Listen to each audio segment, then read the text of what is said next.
نحمده ونصلي على رسوله الكريم اما بعد السلام علیکم ورحمۃ اللہ وبرکاتہ۔ محترم ناظرین، سامعین کرام، پیارے دوستو، بزرگوں، پیارے بچوں، امید کرتا ہوں آپ سب بعافیت ہوں گے۔ آپ کا ہمارے چینل تجوید القرآن سینٹر میں آپ کا استقبال ہے۔ آج میں آپ کو پڑھانے کے لیے جا رہا ہوں نورانی قاعدے کے اندر سبق نمبر 22، یعنی تختی نمبر 22، میم ساکن کے قاعدے۔ اس سبق کے اندر میں آپ کو سمجھانے والا ہوں ایسے خاص 3 پوائنٹس جن کو سیکھنے کے بعد، پڑھنے کے بعد آپ قرآن کریم تجوید کے ساتھ پڑھنا سیکھ جائیں گے بہت آسان طریقے سے۔ تو سب سے پہلے ہم 1 نمبر پر سمجھیں گے ادغام شفوی کس کو کہتے ہیں، اور ادغام شفوی کو پڑھتے ہوئے قرآن کریم کے اندر کس طرح کی آواز منہ سے نکلے گی۔ پھر نمبر 2 پر ہم سمجھیں گے اخفاء شفوی کسے کہتے ہیں اور اس کا کیا کام ہے۔ پھر ایسے ہی 3 نمبر پر ہم سمجھیں گے اظہار شفوی کے بارے میں کہ اس کو کیسے پڑھنا چاہیے اور اس کا کیا کام ہے۔ پڑھنا شروع کرتے ہیں۔ سبق پڑھانے سے پہلے میں آپ سے گزارش کرتا ہوں ویڈیو کو بالکل بھی اسکپ نہ کریں، ویڈیو کو اینڈ تک دیکھیں۔ اعوذ باللہ من الشیطان الرجیم، بسم اللہ الرحمن الرحیم۔ نمبر 1، ادغام شفوی۔ میم ساکن کے بعد میم آئے تو میم کو میم سے ملا کر غنہ کے ساتھ پڑھا جائے گا۔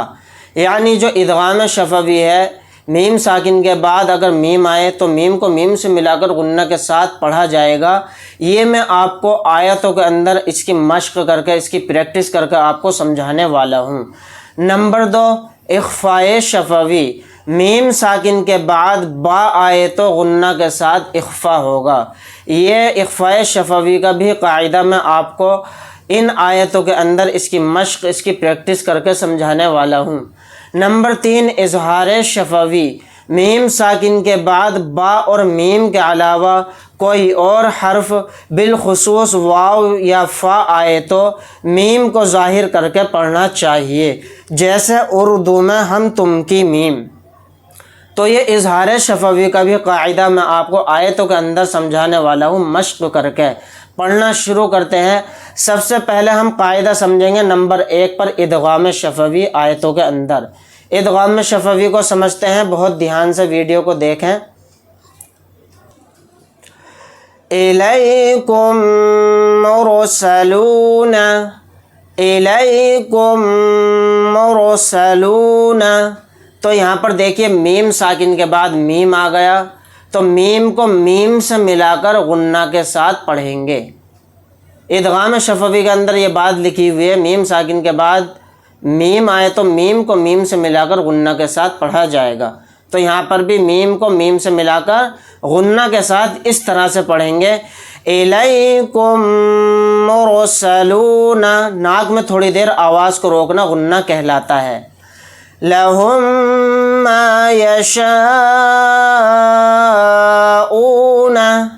تو یہاں پر دیکھیے میم ساکن کے بعد میم آ گیا تو میم کو میم سے ملا کر غنہ کے ساتھ پڑھیں گے، لہم ما یشاءون۔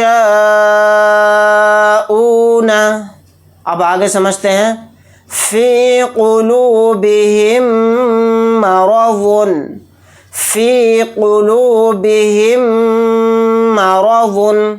تو یہاں پر دیکھیے میم ساکن کے بعد میم آ گیا تو میم کو میم سے ملا کر غنہ کے ساتھ پڑھیں گے۔ اس طرح سے غنہ کریں گے اس میں، فی قلوبہم مرض فہم معرضون، فہم معرضون۔ یہاں پر میم ساکن آ گیا، میم ساکن کے بعد میم آ گیا تو میم کو میم سے ملا کر غنہ کے ساتھ اس طرح سے پڑھیں گے، فَهُمْ مُعْرِضُونَ۔ تو ناظرین یہ تھا ادغام شفوی کا قاعدہ جو ہم نے سمجھا، یعنی میم ساکن کے بعد میم آئے تو غنہ کے ساتھ پڑھا جائے گا۔ اب ہم سمجھیں گے آگے چل کر نمبر 2 اخفاء شفوی کا قاعدہ، آیتوں کے اندر اس کی ہم مشق کرتے ہیں۔ إن ربهم بهم إن ربهم بهم. تو یہاں پر دیکھیے میم ساکن کے بعد با آ گیا.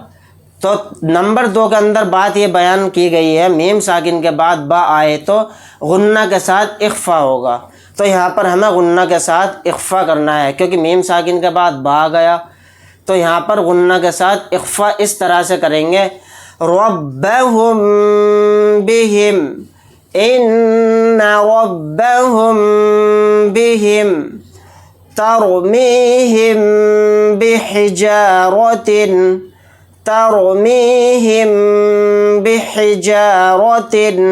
میم ساکن کے بعد با آ گیا تو یہاں پر بھی غنہ کے ساتھ اخفا کریں گے. یہاں پر بھی اخفاء شفوی کا قاعدہ ہو رہا ہے. آگے سمجھیں گے وَمَا هُمْ بِمُؤْمِنِينَ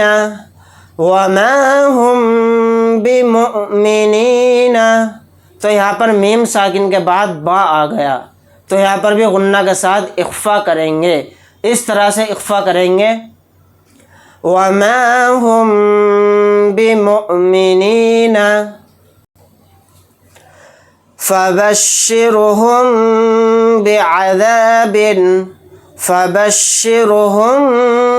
بِعَذَابٍ.